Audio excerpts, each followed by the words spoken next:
Muito bem, irmãos, nós vamos ler a palavra de Deus agora na primeira carta de Paulo aos Colossenses, capítulo 1, verso 18 ao verso 20.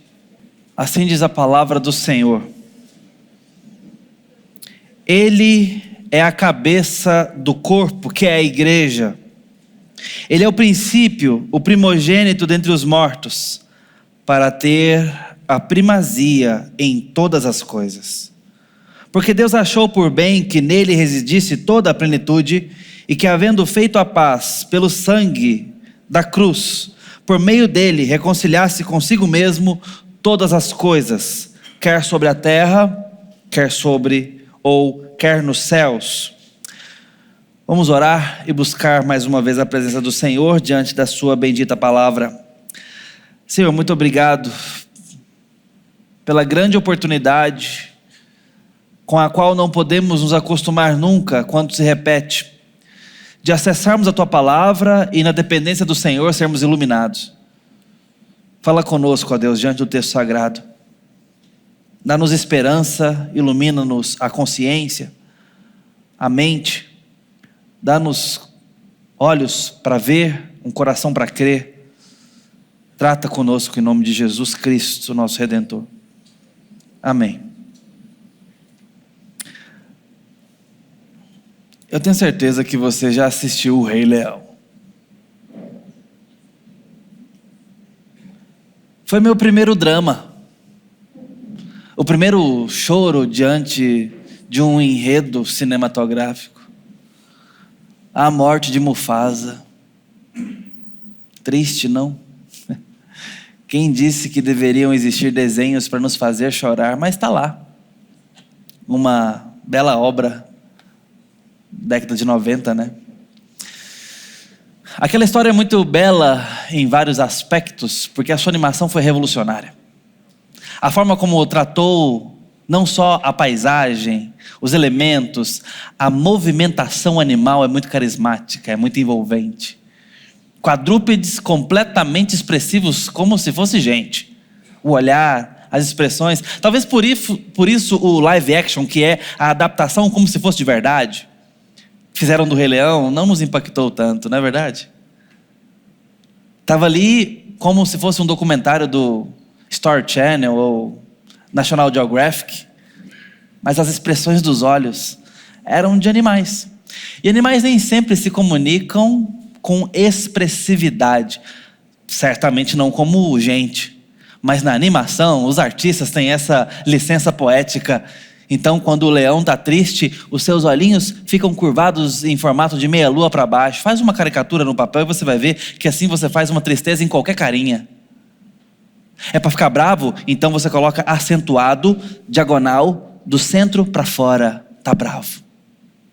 Tá feliz? Um arco circunflexo, meia lua agora virada para baixo. Tá feliz. As expressões são marcantes, a gente se envolve, a gente se empolga. Mas também por outro aspecto, a música. Não é que era novidade, mas a forma como a música, a dança, a poética de tudo isso entrelaçado se comunica de forma fantasiosa, quase que como um musical. É fascinante. A gente vê a beleza da natureza. E lá estão cantando sobre o ciclo da vida. O ciclo da vida que perpetua, que é completo e é belo. E a gente vai vendo os pássaros, os elefantes e até os hipopótamos ficam lindos naquela animação. Mas tem uma coisa muito legal, que não é bela, mas que mostra um pouco mais de realidade na natureza. A natureza não é só essa música sem fim, muito pelo contrário. Ela tem suas feiuras, ela tem suas rachaduras, porque naquele mundo perfeito, naquele reino ensolarado, tem uma parte que parece que o sol não toca. Esse lugar, o Simba, o leãozinho fofinho, todo bravo e heróico, lá ele não pode ir. É um lugar onde tem o vale dos elefantes, onde a morte, a escuridão, é como se fosse outro reino dentro do reino. Mas o interessante que eu quero mostrar para os irmãos e trazer à memória de novo esta obra é que ali está a natureza talvez um tanto quanto complexa como ela é, embora numa animação infantil e num drama juvenil para nós. Mas a natureza não tem só beleza. A natureza tem suas feiuras. Tem morte nela. E muitas vezes a nossa compreensão de redenção deixa de fora a natureza. Porque nem sempre aprendemos que existe mal na natureza. Aprendemos a olhar para a natureza e ver nela beleza. É para ela que nos escapamos das feiuras ou das mazelas da cidade. Há uns anos atrás, nós tivemos uma doença inominada, não posso citar o nome dela aqui, que fez com que a gente percebesse que a gente deveria ficar mais atento à beleza da natureza, sair um pouco de casa, respirar um ar puro, um acampamento, uma montanha, no nosso caso aqui, um pé de serra, um rio, porque a gente ficou trancafiado por muito tempo. E começamos a ver que, poxa vida, será que não estamos perdendo um pouco da beleza da natureza? E é muito fácil aprender isso, desde criança, a gente se encanta com um passarinho. Ora, a Lia conheceu uma cigarra, mas conheceu mesmo, porque quase a comeu. A Lia, para quem não sabe, é minha bebê de 1 ano. E agora ele foi apresentar os bichos para ela, nesse momento está tendo muitas cigarras e bichos e besouros, e ele entregou uma cigarra na mão dela. E a cigarra, eu achei que cigarra não podia cantar mais do que canta, normalmente, e pode. Ali com seus dedinhos, esses dedos rápidos e fortes, eu achei que a cigarra ia arrebentar suas cordas vocais na mão dela, e batia suas asinhas. A cigarra termina viva, viu? Calma. Mas eu vendo aquela cena, eu imaginando que a qualquer momento a Lia ia fazer o que ela normalmente faz. Pega e come. Mas ela não comeu não, e ela ficou olhando aquilo ali, e fascinada com a beleza, tanto quanto é possível uma cigarra ser bela, se olhar de pertinho. A gente desde cedo aprende a admirar a natureza, porque ela realmente é complexa, ela é bonita mesmo. As flores, as montanhas, as árvores, gente, as árvores. Goiânia já está sentindo falta de grama, terra e árvore. Já está sentindo. É ou não é? Olha essa época de chuva. Vai piorar, gente. Ou a gente acha que é privilégio de São Paulo? Não, já está acontecendo. Marginal Botafogo, você precisa de um jet ski. A rua que passa ali, a divisa do córrego do Jaó, já há anos, sofre todo ano. As árvores, com úteis, com belas, com complexas, fornecem comida. Os próprios animais são comestíveis. Isso é demais. Mas não tem só beleza nisso, e muitas vezes quando a gente pensa na obra de Cristo, a gente foi ensinado a só pensar em salvação de pessoas. Pastor, você então está dizendo que tem esperança para o meu totó que morreu? Não, não estou falando isso. E nem poderia, a Bíblia não está falando sobre isso. Mas o pecado também caiu sobre a natureza. Quando Adão, o nosso representante federal ou legal, cai, não só ele é amaldiçoado e acometido pelo pecado, mas toda a natureza também. Nesse momento, diz a palavra de Deus, a natureza é sujeita à maldição. Ela é acometida pela maldição. Naquele momento nós tivemos várias relações corrompidas, várias facetas ou aspectos da nossa vida foram comprometidos e amaldiçoados. Veja bem, a nossa relação conosco mesmo, a nossa autoimagem, ainda estou falando do Adão, é comprometida pelo pecado. O homem imediatamente tem problema com quem ele é e como ele está. Estava tudo bem até o pecado entrar. Mas a partir do pecado ele vê que está nu, tem vergonha e medo e se esconde da presença de Deus. Não é verdade? Segunda relação que é quebrada, a relação com o próximo. Estava tudo bem, até que então, em algum momento, ele passa a acusar e ser acusado. Então eles têm um problema social, um problema com o outro. Também o pecado afetou essa instância. Mas também há um aspecto maior com Deus. A relação com Deus imediatamente é comprometida e corrompida porque o homem se esconde de Deus. Ele se busca abrigo, ele se protege de Deus quando Deus está chegando, porque ele tem medo de Deus. A relação com Deus foi comprometida. Deus agora não é só abrigo, não é só amor. Deus não é apenas a sua segurança. Deus também agora é ameaça. Deus agora é perigo, porque Deus é santo e ele não. Mas tem um quarto aspecto, tem uma quarta parede da corrupção. A relação com o meio e com a natureza também foi acometido. O que acontece é que a partir daquele momento, não é que o homem não tinha que trabalhar, mas agora o fruto do seu trabalho será mediante o suor do seu rosto. Há agora um aspecto de enfado, de exaustão, de pena. O homem lavrava o solo, mas certamente isso era recompensador, isso era algo prazeroso. Agora há uma pena, há um custo, mas não apenas isso. O solo lavrado foi acometido pelo pecado. Ele agora servirá também espinhos e abrolhos. Surgirão, acontecerão, ou brotarão aspectos de espinhos, de ervas daninhas e de abrolhos, diz o texto. O solo agora ele não precisa ser apenas cultivado, ele precisa ser lavrado. Você agora precisa colocar um metal na terra, me permita o anacronismo, para que a terra seja rasgada, para que ela seja cultivada, amassada e então possa produzir. Ela precisa ser limpa e purificada. Agora a ameaça na natureza com relação ao ser humano, ele é o rei, o gerente, mas agora os seus súditos podem matá-lo. Já imaginou o homem tentando dar nome agora a um leão? Ou mesmo tentando amansar um tigre? Nós temos inimizade. A natureza agora se rasga, se mata, e ela é muito perigosa.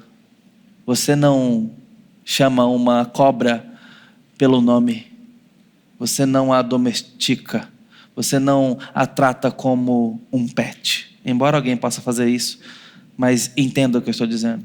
A natureza agora ela pode ser nociva também.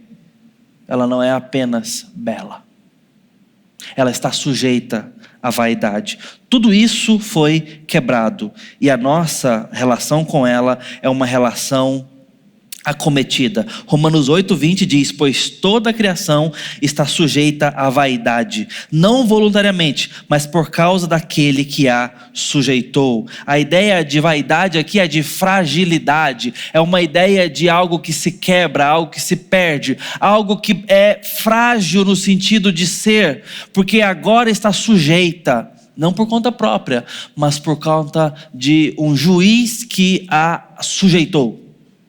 Pecado. O pecado abrange todo o cosmos. O pecado afetou a gente, nós com relação ao próximo, a Deus, a nós próprios, mas também com relação à natureza. No verso 21 de Romanos 8, fala que ela está cativa pela corrupção, é como se ela estivesse algemada. Imagine só essa natureza que nós tanto valorizamos, que tanto até idolatramos em certa instância ou de certa forma, da qual nós tiramos tanto proveito, tanta beleza, uma praia, um mar, um campo, tanto nos serve, tanto nos encanta. Essa natureza, a Bíblia diz que ela está como que cativa, ela está presa e sujeita à vaidade. Eu tenho certeza de que muitos de nós temos insistido em deixar de fora tanto a extensão da maldade na natureza, ou de quanto a natureza foi acometida pelo pecado, quanto também a redenção que se destina a ela. Porque na nossa órbita de redenção, nosso pensamento de redenção de Cristo só envolve pessoas e almas. E isso não é bíblico, isso não é verdade. A carta que Paulo escreve aos Colossenses quer tratar de gente que está colocando coisas a mais na teologia. Os Colossenses são crentes, mas a teologia deles tem uns pontos a mais que Deus nunca deu. E Paulo está fazendo cortando algumas arestas, está fazendo alguns ajustes aqui, alguns alinhamentos com eles. E eles precisam entender isso. Quem é Cristo? E qual a abrangência do que Cristo fez por nós? Ele mostra antes do verso 18 quem Cristo é, a sua superioridade, que Cristo é único, mas agora ele também mostra quem, ou melhor, sendo Cristo quem é, até onde vai o que ele fez, ou até onde alcança o que ele fez. E Paulo está dizendo, alcança toda a natureza, alcança todo o cosmos. O pecado condiciona a natureza à escravidão, verso 21 de Romanos 8, e o verso 22 conclui dizendo que ela geme. Ela não está feliz com a atual situação, mas continua dizendo que ela suporta as angústias do tempo. Mas tem uma terceira parte, a despeito do gemido e do suportar as angústias, aguardando a revelação dos filhos de Deus. Essa é a ideia de que a natureza pode assumir uma persona e dizer: nós estamos angustiados com o tempo e nós precisamos que aqueles que foram criados para lidar conosco corretamente nos trate como nós fomos criados para ser. Aguardando a revelação dos filhos de Deus. A natureza está com paciência aguardando redenção, aguardando o que Cristo veio fazer. De alguma forma a natureza sabe quem Deus é e o que Ele está fazendo. Não me pergunte em que nível de consciência e como isso se dá. A Bíblia não fala, e eu não vou fazer aqui nenhum devaneio de pensamento tentando imaginar isso, mas o fato é que é assim. A natureza está gemendo como que escrava, sujeita pelo pecado, não que ela cometeu, mas que o seu representante cometeu. E assim como por um só homem o pecado entrou no mundo e não só em corações humanos, há de sair por um só homem um novo Adão. É isso que está acontecendo. É sobre isso que Paulo está argumentando com a igreja em Roma, para descrever como a Bíblia fala da criação. A criação não, por um lado, é só beleza, por um lado ela não é só encanto, por um lado ela não é só proveito, ela tem também sua sujeição, sua escravidão, suas dores e até suas mazelas. Mas por outro lado, a redenção de Cristo também abrange a natureza, e isso tem que caber na sua teologia. Você e eu precisamos do que Deus está dando para a igreja em Colossos agora. Saiba que Cristo é sobre todas as coisas. O que aconteceu em Gênesis 3 amaldiçoou todo o cosmos, toda a existência, mas também o que Jesus fez na cruz alcança todo o cosmos, toda a existência. A ardente expectativa da criação, aqui no verso 19, de lá de Romanos 8, diz: aguarda a revelação dos filhos de Deus. É um aguardar, um esperar da manifestação da redenção perfeita, de um ser humano agora sim interagindo com ela perfeitamente. A nossa teologia precisa caber mais terra. Não é difícil que você entenda sobre céu, que há um céu por vir, que há uma vida espiritual futura, mas nós temos dificuldade de entender que tem terra na nossa escatologia ou na nossa doutrina das últimas coisas, porque Deus não está fazendo novos céus em Cristo, Ele está fazendo novo céu e nova terra. Esse é o mundo completo, complexo por vir, onde corpos serão ressuscitados e glorificados para ali habitar, onde Isaías vê o leão pastando com a ovelha, o que me faz ficar um pouco receoso se não vai ter churrasco no céu, mas esse é um assunto acessório e orbital, deixa de lado. Mas essa história do leão pastar me dá um pouco de desconfiança, me entenda bem. Mas o fato, brincadeira à parte, é que há harmonia de novo, e nós vamos falar sobre isso agora. Há animais nesse porvir. Há natureza redimida. Há um rio que corre. Há certas árvores cujas folhas servem para a cura das nações, que estão plantadas no meio de Jerusalém, a nova Jerusalém. Seja isso literal ou figurativo, e eu acho que é figurativo, a realidade que a figura aponta é maior do que a figura. Então é mais do que isso, não é menos. É mais do que apenas um leão pastando com ovelha, é mais do que um rio canalizado ou uma arquitetura desenhada porque existe uma praça. Não é mais um jardim bruto, embora belo. Tem pessoas vestidas, tem árvores e paisagismo realizado. A árvore da vida está lá, em algum momento, em algum local, plantada. É figura apocalíptica, mas que aponta para uma realidade ainda maior e mais complexa, mais completa. Falando do que vai existir, do que será. E corpos glorificados não são figuras, são realidade, que Deus já nos adiantou que assim será. Tem que ter mais terra na sua teologia. Nós vimos de uma escola muito platônica, o Ocidente bebeu muito disso, e nós temos uma dificuldade de ver virtude na matéria. A gente pensa muito no Espírito. Então a obra do Espírito Santo é só para o Espírito. Aliás, o Espírito Santo é para muito do evangelicalismo, boa parte do evangelicalismo, a pessoa favorita e da qual a única convivência é demandada.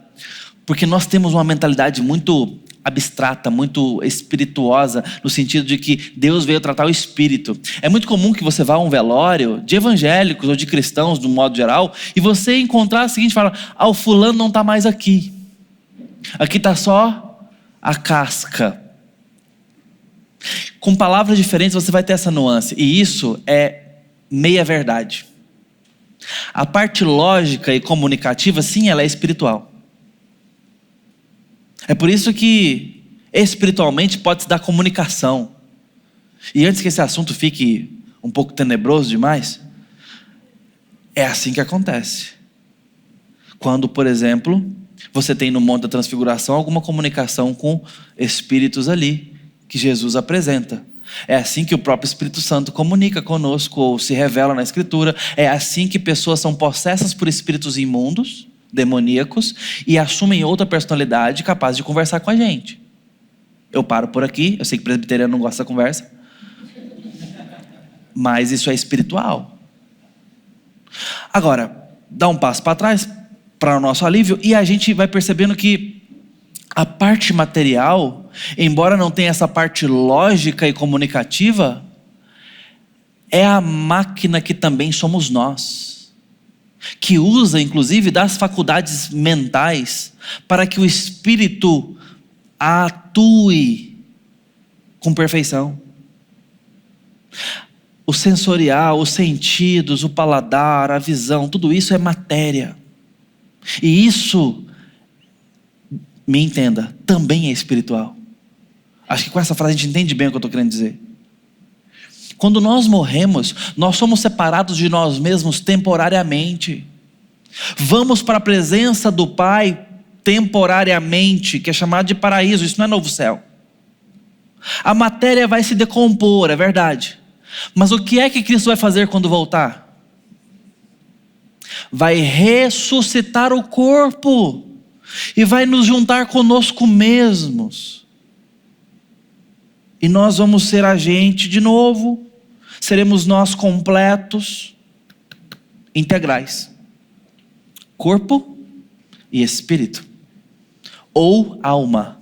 Na Bíblia isso é usado de forma indistinta, por mais que tenha gente que queira diferenciar isso aqui, não é muito justo com a Escritura. Ela trata espírito e alma de forma indistinta, em momentos intercambiáveis, mas é uma longa polêmica teológica, mas eu passo essa perspectiva para os irmãos do meu ponto de vista. O que isso tem a ver com o que Paulo está falando aos Colossenses? Tem a ver que, em primeiro lugar, a obra de Cristo impacta a matéria. E nós precisamos entender isso. A gente precisa dessa musculatura teológica, entende? A gente precisa dessa musculatura. É como, às vezes, a gente vai fazer um exercício que um personal pode trazer, que é bem entendido da área, ou mesmo você entra num esporte novo, e uma semana depois tem partes do seu corpo doendo que você não sabia que existia. Porque você foi provocado em hábitos ou exercícios que você não tem o costume de realizar. Certo movimento, certa carga. A teologia não é muito diferente, no conhecimento não é muito diferente. Tem certas áreas da nossa teologia, do nosso conhecimento, que não são provocados costumeiramente. E a gente precisa ser provocado. Esse é um ponto. Paulo está provocando os irmãos e os ensinando. Vocês precisam colocar mais areia na teologia de vocês. Ele está dizendo, ele é o cabeça do corpo e da igreja. O impacto da redenção atinge, sim, as pessoas, os remidos e a igreja. E essa é a nossa zona de conforto, mas eu queria dizer algumas coisas disso para os irmãos. A primeira ideia aqui é de que existe um corpo, e a morte de Cristo faz com que esse corpo não apenas seja corpo, mas cresça, se desenvolva. E pertença a ele, porque desse corpo ele é o cabeça, ou a cabeça. Cristo, na sua morte, ele conquista para si um eu integral que a igreja faz parte. Ele inclui em si o que a igreja é na história. Ele é a cabeça do corpo da igreja. Pela morte dele, a igreja historicamente entra na identidade do que Cristo é e do que ele está fazendo. Você consegue ver a importância disso? Por isso que a igreja é dita pertencente a Cristo, e os seus resultados pertencem a Cristo. Cabe a nós fidelidade, cabe a nós harmonia com a cabeça, cabe a nós sujeição e dependência e contentamento, porque a cabeça vai nos direcionar, vai nos guiar. Nós não podemos pensar pela cabeça, nós somos corpo. A igreja não tem que reinventar a Bíblia, muito menos atualizá-la. A igreja, ela se sujeita à cabeça bíblica de Cristo, ou que Cristo é, ou nela revelado é, entenda, de qualquer abordagem. A ideia é que nós pertencemos a Ele, e neles estamos constituídos, e Ele vai nos dar crescimento. A sua redenção provoca isso. E diz mais, ele é o princípio, o primogênito de entre os mortos. E aqui a gente começa a fazer essa transição daquilo que nós somos, e em pensar que a redenção alcança pessoas, agora já pensando como que ela alcança a morte. Porque Cristo é o princípio e o primogênito de entre os mortos.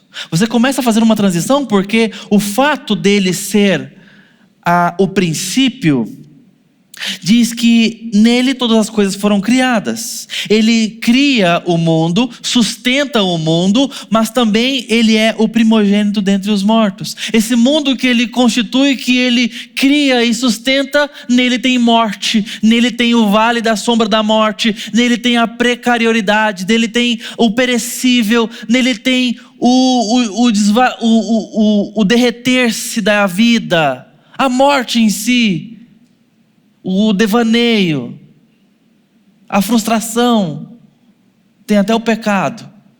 O que fazer com isso? Pois bem, a esperança está no verso. Ele é o primogênito dos mortos. Em algum sentido, Cristo é o primeiro com relação aos que morreram. O que eu e você podemos pensar disso? Bom, ele é o primeiro a ressuscitar, pastor. Se a gente pensar um pouquinho mais, a gente vai ver que não. Outros ressuscitaram e alguns nem morreram. Não é verdade? Você pega Lázaro, você pega a filha de Jairo, e outros exemplos mais longínquos no Antigo Testamento. Homens que andavam com Deus e que um dia Deus pegou para si. Não é esse o ponto. Não é a ressurreição. Ressurreição já não é novidade nesse ponto da Escritura. Me entenda bem. Mas também não é banalismo, não é esse o ponto. O ponto aqui é que em algum aspecto com relação à morte, Cristo é o primeiro. Deixa eu te dizer qual é. Talvez você saiba se pensar com um jeitinho. Ele morreu e ressuscitou, e com esse corpo ele não morre mais. Lázaro eventualmente morreu. A filha de Jairo talvez chegou à idade adulta e até à velhice, mas eventualmente morreu. Aquilo foi uma ressurreição da vida na história. Eles não tiveram o corpo glorificado. Cristo teve. A tal ponto, arrisco dizer, que esse é o motivo dele não ser reconhecido por pessoas que choravam a sua morte na estrada de Emaús, embora estivesse com ele do lado. Jesus estava diferente, embora homem, embora gente, mas estava diferente. O corpo foi glorificado. Dali ele sai, atravessa uma parede e vai embora. Jesus não morre mais, irmãos. Não é mais possível matá-lo. Ele se tornou homem, gente como a gente, da nossa carne, para morrer a nossa morte. Agora, para dar-nos a vida dele, ele é o primeiro a ter o corpo glorificado, porque ele vai nos dar esse corpo. Ele pega o nosso corpo para morrer a nossa morte. Mas o corpo novo dele é para nos dar a vida dele, para que a gente viva a sua vida. Está complicado? Dá para pegar? Está acompanhando, Mariana? Beleza? Ele morre a nossa morte com o nosso corpo, a gente vive a vida dele com o corpo dele. Isso é esperança. Esperança de que um dia vai ser tudo novo. Esperança de que um dia nós vamos viver a verdadeira história a qual essa aqui é prenúncio, é prelúdio. Mas o verso continua. 1 Coríntios 15. Ele é a primícia dos que dormem, a ressurreição para a glória que acontecerá a todos os seus. Só complementando o raciocínio. Ele é o primeiro de entre os mortos que morrem nele, porque ele os ressuscitará para a glória. Mas o verso continua dizendo: para em todas as coisas ter a primazia. Verso 19 diz que foi do agrado do Pai que toda a plenitude residisse em Cristo. Paulo está argumentando a supremacia de Cristo para a cabeça dos irmãos em Colossos, que Cristo não tem a primazia apenas sobre as coisas desse mundo, sobre as coisas da igreja, sobre os crentes, que a sua supremacia, que a sua primazia é sobre todo o universo, sobre todas as coisas, e mais, em todo o tempo e até sobre a eternidade. É por isso que nós insistimos em dizer, é tudo sobre Jesus, porque de fato é. Se Cristo na nossa história não está tendo primazia, nós não o respeitamos como deveríamos, porque Ele é prioridade.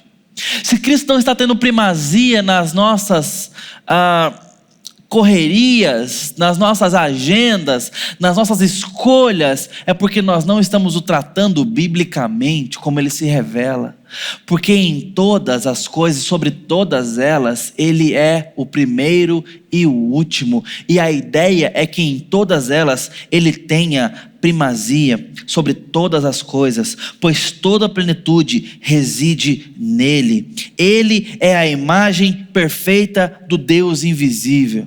A obra de Cristo é para salvar pessoas e redimi-las, ao mesmo tempo que tem um impacto mais abrangente do que isso, fazê-las igreja, fazê-las corpo de si, e essa igreja e esse corpo o reconhece como supremo, como glorioso, como o único rei acima de todos os reis, aquele a quem devemos prestar contas e obediência contra toda a demanda e todos os soberanos da terra. A obra de Cristo faz isso em nós, nos dá esses olhos, nos transforma assim. Mas em último lugar, vem o versículo 20, mostrando que a obra de Cristo, o impacto da redenção que veio na morte da cruz, vai além de nós, vai além da igreja, vai além da fé. Diz assim: e que havendo feito a paz pelo sangue da sua cruz, por meio dele reconciliasse consigo mesmo todas as coisas, quer sobre a terra, quer nos céus. Perceba as escolhas de palavras que Paulo faz. Ele está reconciliando consigo ou nele a partir da cruz e buscando a paz ou a promovendo sobre todas as coisas. E para ficar muito claro o que significa todas as coisas, Paulo ainda usa a seguinte expressão: quer sobre a terra, quer nos céus. Entenda, é sobre todo o cosmos, toda a existência, sobre os corpos celestes ou mesmo terráqueos, é sobre tudo, em todo lugar. Você tem o costume de pensar na obra de Cristo de forma tão abrangente? Precisamos ter. Precisamos pensar que a obra de Cristo cobre as coisas do passado, do presente e do futuro.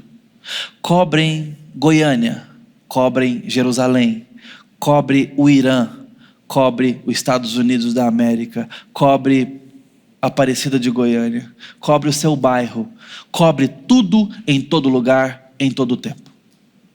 Cobre. E a redenção de Cristo é uma obra que cobre toda a existência. Pastor, isso significa então que todos serão salvos? A Bíblia já disse que não é isso que acontece. Quem é salvo é o corpo de Cristo. Se tem algum membro que não faz parte do corpo de Cristo, não está redimido. Não é esse o caso. Não é esse o ponto aqui. O ponto é sobre o alvo da redenção. E o alvo da redenção é o corpo de Cristo. E isso que ele está fazendo com o cosmos. Então, de alguma forma, os não redimidos não participarão disso aqui. A tristeza só aumenta. Mas a perspectiva de condenação e de inferno, que não é o foco desse texto, então não posso gastar muito tempo aqui, é para nos causar tristeza mesmo. Porque não há alegria ou contentamento fora da graça de Jesus. Não há esperança fora de Cristo mesmo. Agora, a obra de Cristo trata com gente fazendo a corpo de Cristo e mais, dando o universo reconciliado com Cristo. A redenção na cruz afeta e importa definitivamente com a natureza ou sobre ela. O que Cristo está fazendo é promovendo a verdadeira paz mundial que os Jogos Olímpicos sequer conseguem sugerir direito hoje em dia. Não é uma paz mundial promovida pela solidariedade ou pela comunhão das nações através dos esportes. Nem mesmo através da redenção da natureza.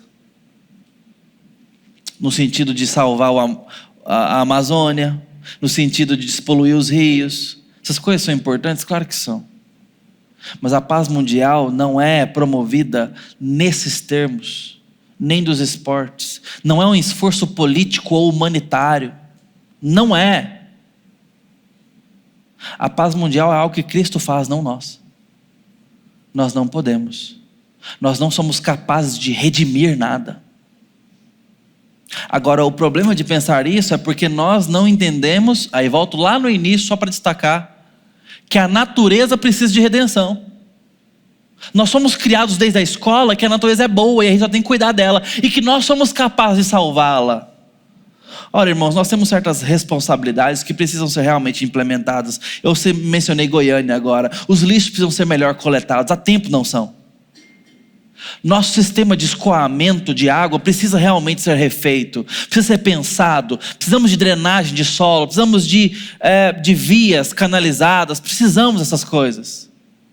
Precisamos de mais árvores, para não sofrer com o impacto da chuva, e termos na chuva apenas a bênção da chuva, e não o pavor da chuva, com medo de levar carros, de levar casas. Para dar um exemplo de que sim, devemos ser responsáveis, cuidadosos, mordomos, como fomos criados para ser com relação à natureza. Aqueles que utilizam bem os seus recursos, com responsabilidade, com solidariedade, com amor até. Mas não podemos dar um passo maior que as pernas no sentido de perspectiva. Nós não fomos chamados para redimir a natureza. E muito menos achar que nisso teremos redenção. Por que isso é importante? para que nós valorizemos Cristo no posto que Ele se põe, redentor da natureza. Ele vai redimir a natureza. Isso não deve nos dar uma posição de relaxamento, mas de responsabilidade com esperança, com cristocentricidade, ou seja, Cristo no centro do cosmos, do mundo, do planeta. Cristo há de trazer redenção. Na cruz, Ele conquistou e está providenciando a perfeita paz sobre a vida, sobre os povos, sobre a natureza. A cruz de Cristo não tem a ver apenas com salvação pessoal, mas também com o reordenamento, a purificação do planeta, ou dos planetas. O que Cristo está fazendo é preparando uma eternidade para a gente morar, onde Ele é glorificado para sempre. Complexa, completa, tem corpos, tem partes naturais e não apenas espirituais. A conclusão que esse texto nos permite pensar, queridos, é que a obra de Cristo é vasta. E a obra de reconciliação envolve todas as coisas, quer pessoas e almas, quer a natureza e o cosmos. Coloque isso na sua teologia. Que isso sim ordene a sua perspectiva com relação à natureza, te dando responsabilidade, te dando uma visão cuidadora, cuidadosa, mordoma, mas ao mesmo tempo colocando Cristo no centro da esperança final, colocando Cristo no centro da paz mundial. E também nos dando esperança com relação às pessoas, nos dando uma esperança mais robusta com relação à eternidade. Não pense apenas em anjos e nuvens. A eternidade é feita de terra, talvez terra entre as unhas. Deixa eu te provocar nesse sentido. É mais terrena do que a gente costuma pensar. Seja mordomo, seja responsável, seja amoroso, seja solidário, mas pense que não podemos ser Cristo para com a natureza, mas podemos ser adoradores e servos de Jesus enquanto lidamos e interagimos com ela, enquanto dependemos dele. Nós não podemos espelhar perfeitamente o Redentor. Essa é uma obra que vai glorificar a Cristo, reservada a Cristo. Portanto, deve fazer parte mais da nossa esperança. Glorifique a Cristo, porque esse futuro está vindo para o corpo dele, para a igreja dele. Esse futuro perfeito, pleno e restaurado. Um futuro que está nas mãos de Cristo, que sobre todos é rei e sobre tudo deve ser glorificado. Que isso te motive a pensar a evangelização de almas e também a alargar a sua vista com relação às coisas. Cristo reina. Louvado seja o nome dele. Amém. Vamos buscar o Senhor em oração. Deus bendito, nós nos colocamos com humildade diante do Senhor, pois Tu nos revelas a Cristo Jesus, soberano, supremo, reconciliador. Pai, que o Senhor nos motive e nos direcione em direção àqueles que não foram alcançados, aqueles que não receberam ao Senhor, aqueles que ainda estão fora do corpo de Cristo. Nos dê apego, nos dê compaixão, nos direcione e encoraje a pregarmos o Evangelho do Senhor Jesus, para que alcancemos mais pessoas. Mas também nos dê uma visão com esperança para com a natureza. Uma visão, ó Deus, responsável, uma visão apropriada, mas também uma visão que coloca Jesus no centro da nossa esperança, e não das ONGs, e não das forças políticas. Ó Deus, em nome de Jesus, nos dê bons governantes, nos dê boas políticas, nos dê boas ONGs, só não nos faça confundir as coisas, ó Deus. Não nos permita que nós nos confundamos, ó Deus, com o que é a redenção dessa vida, com o que é a nossa missão nessa vida, onde realmente encontraremos descanso e esperança. E que Jesus reservou para si certos aspectos que enchem o nosso coração de esperança. Aspectos que estão por vir, mas que certamente acontecerão. a tua igreja verá um novo mundo, um novo céu e uma nova terra, perfeita. E nós te glorificaremos nesse lugar. Em nome de Jesus. Amém.